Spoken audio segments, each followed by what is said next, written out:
SCD, adding hubby, and fed couples on today's Fenababble.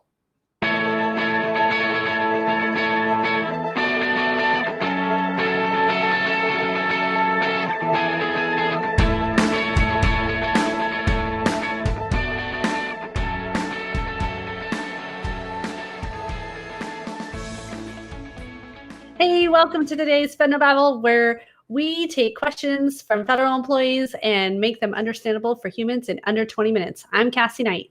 And I am Kevin Jones, and we take these questions from fennababble.com that you can submit if you'd like to, or we take them from the workshops that I do from the Fed Pilot workshops, and we go in more in depth than what we can usually do in a webinar or in a classroom style environment, and talk about things that are even tangential to those topics as well. So, first one, let's jump on this. Question number one. What do we do if both of us, I think I did that wrong, but let's just do this anyway. What do we do if both of us work for the federal government? I don't know. What do they do, Kevin? So that's kind of a... That's a big, and I'm sure this was asked in context of a certain topic, but I thought we'd throw this in there because I think it's important to point out when I do my classroom workshops, I say, how many of you are married to another federal couple? And everyone, the people who are married to another federal couple raise their hand. And I say, there are bonuses for you. And there are extra things that you get that no one else here gets. Right. It's important to know that if you're in that situation, what those are, what you get, and how to take advantage of those. Absolutely. There are so many different benefits that you can piece together differently if you're a federal employee couple, as opposed to just being a federal employee with a spouse who works privately or outside of the government. And so you really have to think about, what does that look like for you? And of course, the answer is going to be different for everybody. Every federal employee couple is the federal employee couple a CSRS and a FERS, right? What retirement program are they under? What type of employee are they, right? There's too many questions here to really say what they should or shouldn't do. Yep. And I'll even say this, because this has come up a few times, and it's really interesting. If in answering what should we do as a federal couple, sometimes it, like you said, one could be a FERS, one could be a SERS. Sometimes what you do will be different than what your spouse does. For example, in the TSP, if you want to take out any money from your TSP, if you're a FERS, your spouse has to give notarized consent. So I'm going to have to go get a notarized consent from my spouse. If I'm a SERS, a CSRS employee, my spouse is only notified, which means that if I can get to the mailbox faster than my spouse can, she'll never know why that new boat just suddenly showed up, Publishers Clearinghouse style, What? Yeah. So again, what you may want to do is different than what your spouse does if you're a federal couple. So it's important to dive in and understand what that is, in what context you're talking about. Absolutely. Good. All right. That's question number one. Question number two. This one says, so to be clear, only I have to be an FEHB for 5 years before retirement, and I can add my husband to my benefits at any time. Is that right, Cassie? So I really am not really sure why they're asking this question.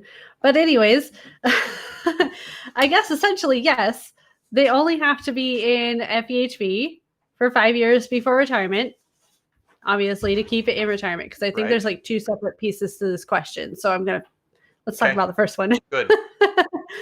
First. But here's the deal. It kind of coincides with the next piece of this, which is, can I add my husband, or I can add my husband to my benefits at any time? So do you mean FEHB or FEGLI? Like, I'm not really sure what they're talking about, but I'm assuming it's still for FEHB, just due to the context of the question. Yeah. And the answer is yes. You can add your spouse, whether husband, wife, whatever, at any time to your FEHB. However, you want to make sure that they're still covered prior to retirement, right? Because if you just add them and then, 3 months later you pass away, that might change financial stuff, right? Or something like that. And so we've got to really make sure, or maybe you think, oh, I'm going to add them. And let me back up here. At any time, I'm assuming that they're talking about at any given open season. Okay, as good. well. I was going to Not clarify that. throughout the Yes. year. Yes. Open season or based on a qualifying life event as well. For example, Right. if you have a child, you can add who you want to, but again, having a child in retirement typically doesn't happen. So it's usually would be something that you would want to plan for. right. I'm sure that can happen. I'm sure it does happen, but yeah, you need to be in an open season or have a qualifying life event to add someone. Right. So if you're thinking, I'm going to add my spouse in June of next year, that's not a good idea, because you're not going to be able to, unless obviously you can qualify, like have a kid, get divorced, get married, all those different things. Or death.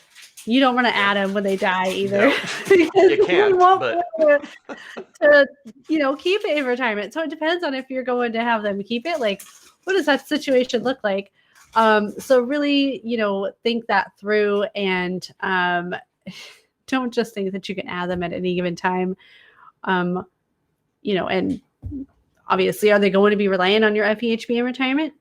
If they are, you want to make sure that they're added prior to retirement. It's just a good idea. Yep. And then if they are reliant on it, you may want to think about survivor benefits at the same time, because if you die, they don't get your health care and blah, blah, blah. That's another discussion we can have later. But I mean, there again, tangential things that happen that we need to be thinking of that don't come as a parent all the time.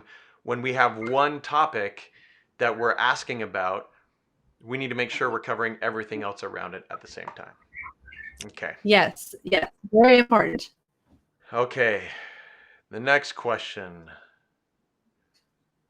What do we do if both of us work for the federal... Oh, wait. Okay, I switched them. I'm reading off something else.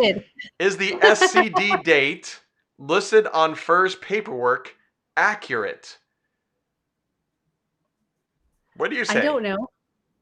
Yeah, I haven't seen it. I don't know. What paperwork you're talking about? Yeah.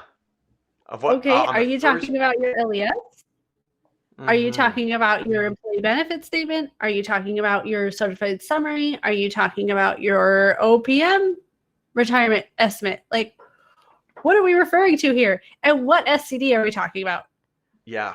Okay. Right. Are we talking about the leave SCD or the retirement SCD? Because everybody has two SCDs. Whoa. Whether or not they're the same, that depends.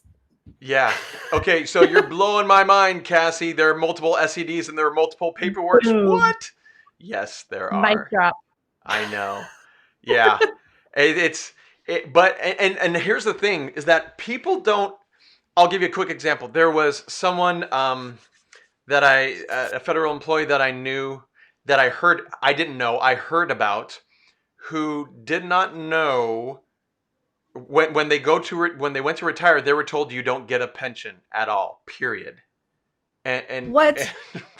What? Why is that? Oh my goodness. And they said, well, you didn't pay into the FERS program, or maybe it was CERS program, I don't know. And they said, well, what do you mean I didn't pay into it? I thought that was an automatic thing. They kind of came back and said, well, it is an automatic thing, but we accidentally messed up and didn't take that from out of your paycheck, so you don't get a pension. And then when I tell that story in the workshop, people say, well, didn't he notice that it wasn't coming out? And my response back is, you don't notice what's not there a lot of times. You don't know. Or for example, if you're looking at the SCD on your SF50, you don't know that it may be in a different location. I mean, if you don't know that it's not there, you never know to go look for it. So when you talk Right. about different SCDs and on different paperwork, all of a sudden, I'm sure some federal employees are thinking, whoa, I need to probably look at all of those. And I didn't know that they all existed. Right. And it's super important. People think, oh, well, my SCD is on my paycheck, and that's, this date. And then when they realize, oh wait, I did have some temporary time, or I had some military time, or what have you, and they're including that information.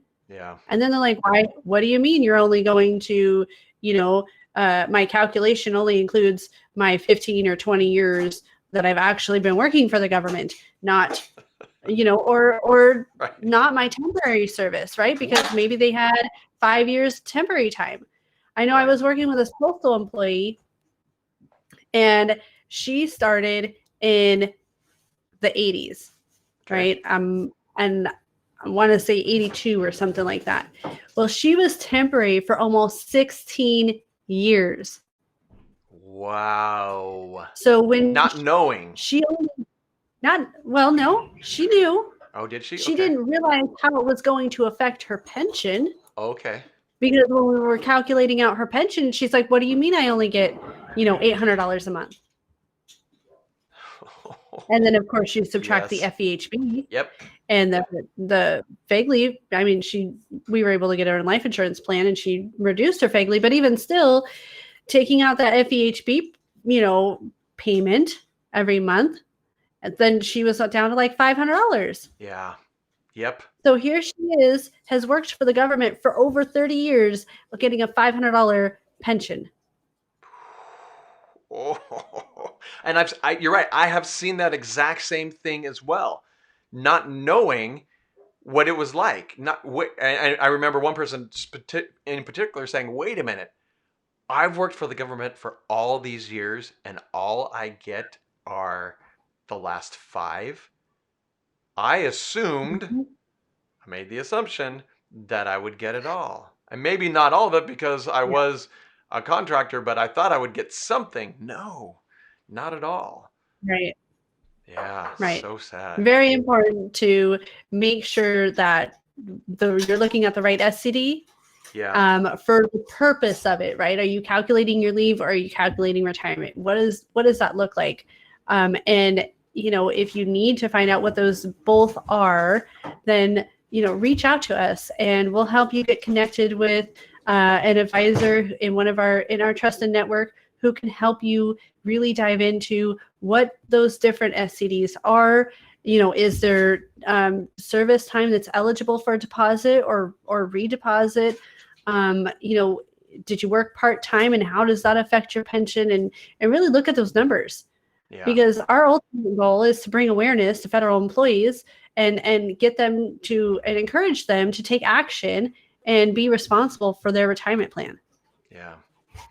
And so if you would go to fednababble.com, and Cassie will create a report for you, and it'll be comprehensive, and it'll show, okay, what do you need to look at? If there are any questions in there, what's going on? And then the advisor in our trusted network that will sit down with you will say, okay, here are some things you need to be thinking about. And then you can ask all the questions you want about your particular situation and get all those and we're questions. Going to give them all those questions. We're going to give them all those answers too. When they get that report back, we're providing all of those answers for them. So that way, when they have that second meeting with the employee or with the advisor, then they're going to be able to answer, how this affects that, and all of these different pieces to really make sure that you understand what those are, and really set you up for financial success. Yeah. So sorry to interrupt there. No, that's good.